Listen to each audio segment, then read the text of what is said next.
Hello everyone. Today we take a look at this mode of our fan. It has several more noteworthy points.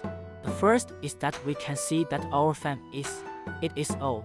There is an arc, a fan-shaped structure. Then below is a concave layer. Why concave it? Because we can concave it when we put the fan. It just happens that our fan itself has a thickness, which can be kept on a level with the mold surface.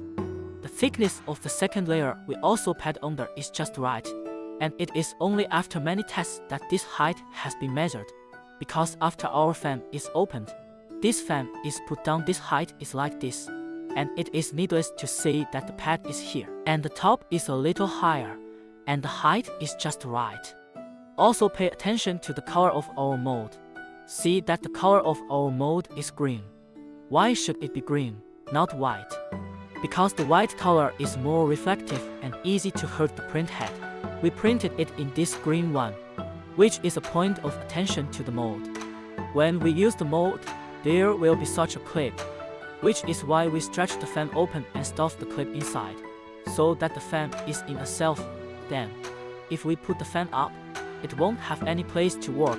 There is no place to work because it is a natural tiling. Let's talk about some selection of printing modes, waveforms and curves for this fan. First of all, the curve we chose for this fan is a high spray curve of Toshiba nozzle, a 300 by 1200 one. You can see that there is a deepening on it, which is in response to the customer's needs. And his fan is more in need of that kind of feeling of heavy color, so it is said that the color is a little deeper. This is the curve of selection.